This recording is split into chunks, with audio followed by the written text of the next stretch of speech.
Okay, there we go. Hey, hi, hello, welcome back, Alexandrian Codex. This is going to be a real quick one. I'm talking about California today. Uh, California, holy shit, is just a mess. There's so many events I could have featured here. There's so many different tribes and peoples and nations in California. One of the biggest weak points of this mod, bar none, maybe the biggest weak point, is California. California really exemplifies all the faults with my representation of native nations in this mod. California and Oregon, Washington, but primarily California is my big sticking point right now. Washington and Oregon to the same extent, but at least culturally these groups were less diverse than what we're seeing in California. California, I have 1, 2, 3, 4, 5, 6, 7, 8 provinces, right? 8 provinces doesn't seem like a bad number. Well, not good either. Let's pop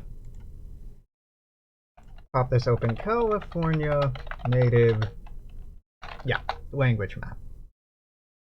This fairly well demonstrates well, a couple of these. This shows major lingual groups in California. We have Penutian, Hokan, which I've called human, or Penutian, depending on, these are Penutian in my definitions, these are human. This is Chumash. Shoshonean, which I call Paiute, because this is Southern Paiute. Well, this is Southern Paiute. This is different. Even this is way too complicated for the map we have, right? In each of these, there's 3 or 4 different groups. It's not homogenous. It's not homogenous at all. California had a massive, like, look at this fucking language map. Like, everything's pretty broad until we get to California, and then it's just so diverse, so fucking diverse. So when we go and look at California in game, and I've broken that down into like 3 or 4 cultures, you know, like 1, 2, 3, 4. It's close, but it's still way off. To show all of the treaties and the wars and the massacres, there's just not enough space in this game. There literally aren't enough subdivisions to break down. So for California, even though California has one of the largest Native American populations in the United States today, and did at the time, I can't really represent it. I hit a wall where the micro and macro scale of Wiki 2 start not meeting up super well. And I wish I had better census data. I absolutely do, because if I had better census data, I could represent each of these nations, each of these tribes, each of these peoples statistically accurately. But the first censuses weren't held. Native American was not something you could select on a census in the United States until the 1860s or 70s, I believe. It might have been even later than that. So that's 20, 30 years departed from the data I need. And that's not just 20, 30 years of, oh, okay, people had babies and died. No, that's 20 and 30 years of warfare and genocide and disease that I can't just roughly account for. And this is a problem historians run into. So we know that there were hundreds of thousands of people living in California. Native people living in California. We know that probably prior to European settlement or arrival on the continent, there were probably millions in California. It's very habitable. I mean, today it's very enthusiastically taken advantage for its rich soil and its great growing conditions in a lot of places, and that was no different back then. So these 3 events basically very, very abruptly, honestly, break down California's history with its native peoples. When I say history, I mostly mean mistreatment, and by mostly I mean entirely. Starting with the California Act for the Government and Protection of Indians. And this is baked into the California Constitution, State Constitution. This is Chapter 133 of the first session of the California State Legislature, wherein over 2.5-3 pages it breaks down the way that Native peoples should be treated in accordance with the law. Well, there's some very concerning things in here. White settlers could use apprenticing of Native children.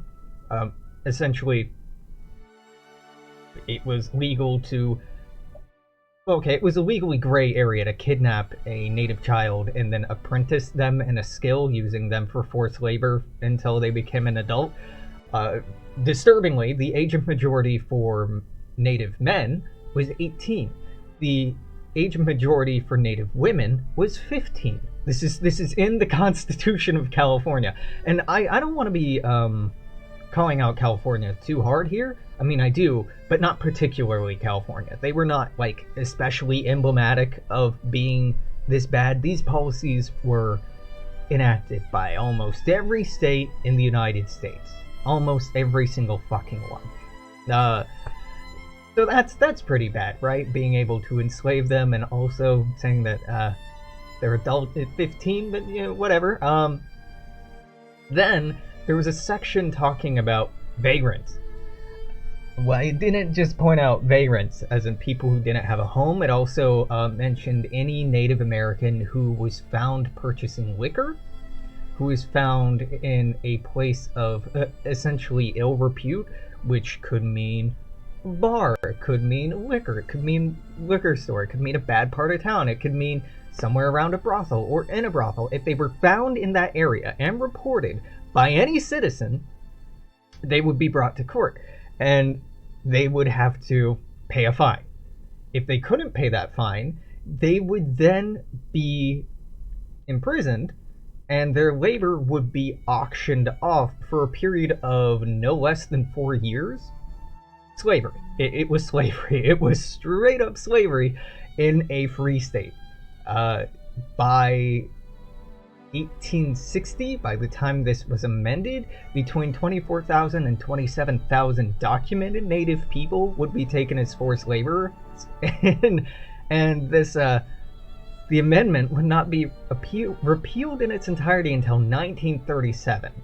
Some of it stayed on the books until 1860 and was repealed, but some of it stayed on the books for almost a century. So yeah, pretty bad. But again, California is not the only fucking state with this. This is just emblematic of the legal culture of the United States in the 1850s and 60s and 40s and 30s. This is our country. This is and was our country. So 1851, California State of the State Address by the first California Governor Pete Burnett. Some have interpreted the Native law as, well, you know, it was vaguely written and bad actors took advantage of it. Well, no, Pete Burnett kind of a couple times in his State of the State address leaned into it. Particularly, there's that line that a war of extermination will be continued to be waged between the races until the Indian race becomes extinct must be expected. And then he goes on for a couple more sentences, ending with the inevitable destiny of the race is beyond the power or wisdom of man to avert.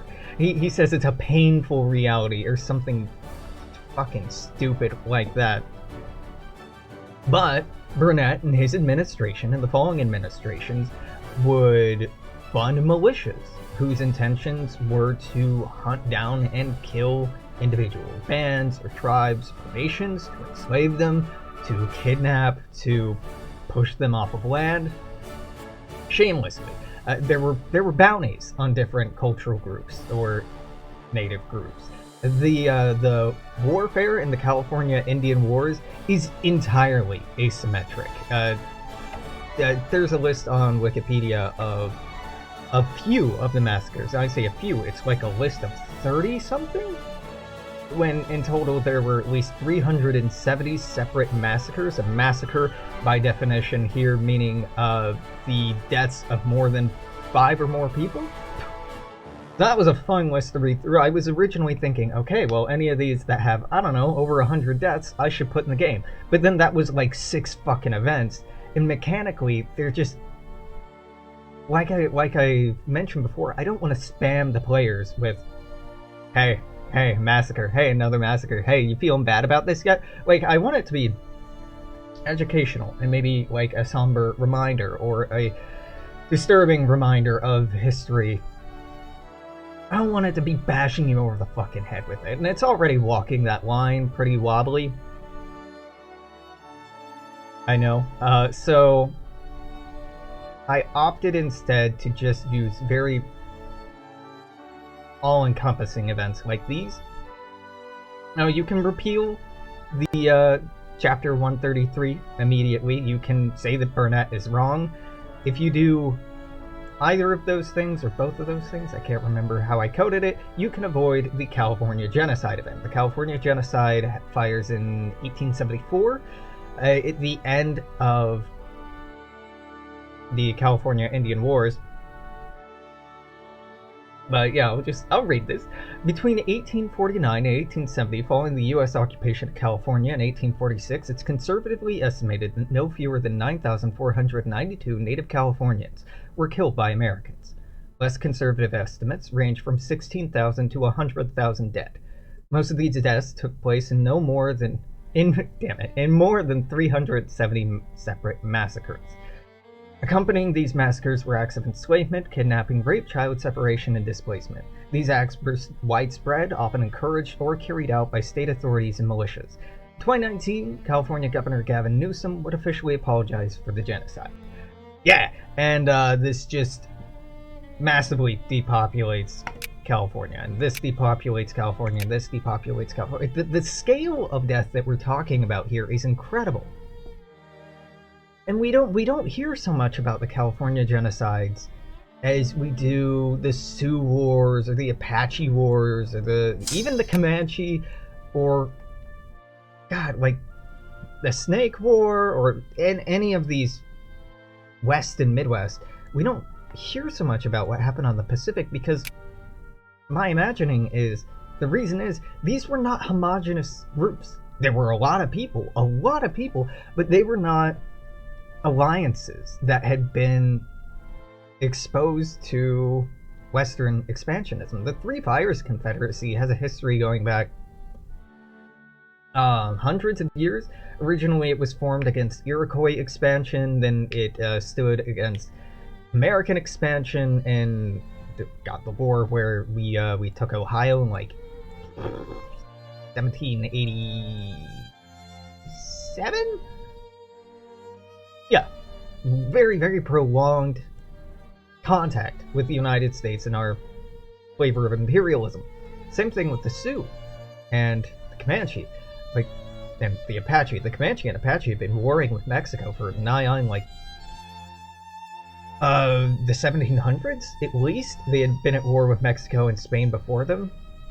And California, a lot of these natives had been in contact with Mexico. And Mexico and Spain were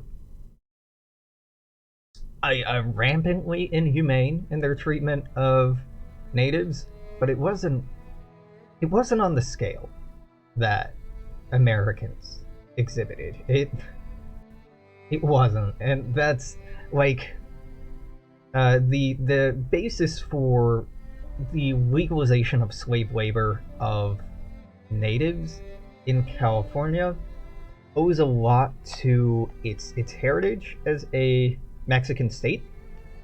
Under Mexico, the enslavement of indigenous peoples, Native Americans, was totally legal.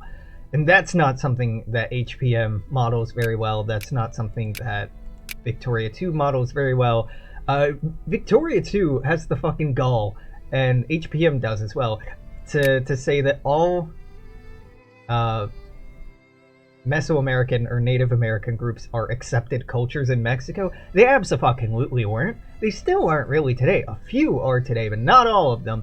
They were like missions had so many slaves. It's yeah. Christ, yeah. I'm being a bit more impassioned talking about this today than I normally have been because this shit is draining. This shit is draining to research and write about, and God, this will probably be pretty draining to play. It's fucking depressing. And I haven't censored anything, but you're not dealing with, when you play this, the number of events that the player will receive is, I don't know, it's 1/12? No, probably like a 50th of the documentation that I've been reading through. Like a 50th or 100th of the dark stories and massacres and inhumane acts that I've been reading about. Trying to arbitrarily choose between, like, well, this event killed this many people, but this event killed less. However, this event that killed less also led to this war. And I don't want to have just tons of... Seriously, it would be multiple events per year, per state, per the entirety of this game. And that's just too much. It's spam at that point. It's spam, and it's just... it's noise at that point. It's too much to consume. It's too much to really understand. I mean, we have a hard enough time keeping up day to day in our modern day with shootings, mass shootings, for example, in the United States. They happen all the fucking time that we're tone deaf to them. It was kind of on the same scale. Yeah. Yeah, so you can avoid the California genocide. You should. Mechanically, you should. Morally, you should. If you don't, then you get to read about how bad it was. I don't know why you choose that if you were going with a we're only gonna make historical decisions run. There you go. Yeah. Yeah, that's pretty much all I have to say about that. Next, God. I don't want to work anymore on these American Indian War events and genocide events. They are just insanely depressing, but I'm gonna try to power through. I want to work on the Ute because they've successfully avoided being impacted. California, Colorado, and Utah are up next. Then maybe I'll do some events for Texas, for their Texan Indian Wars. Really a lot of the conflict with the Comanche between Texas and Comancheria. Holy fuck. But at least once I'm done with this area, I'll have done a vague sweep of just about everywhere. Not Kansas, not Nebraska. Well, no, Kansas is covered by a couple of things. Not Nebraska is... Oh shit, I have to do this. Fuck. Thankfully, there's only like one Trail of Tears-esque event that happens up here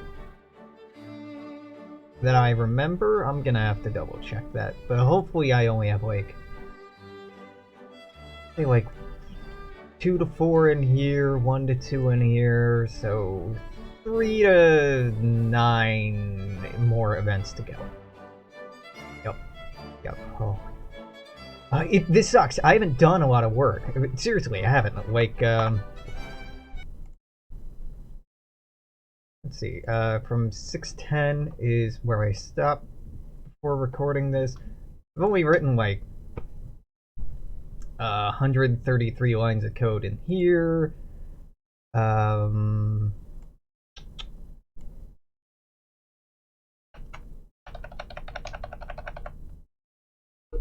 9, so 142 lines of code.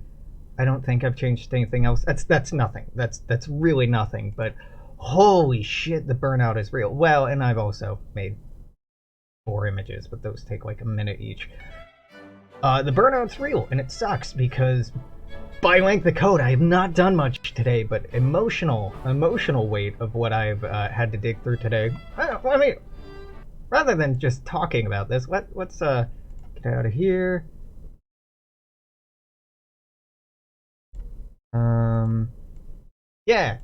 Yeah.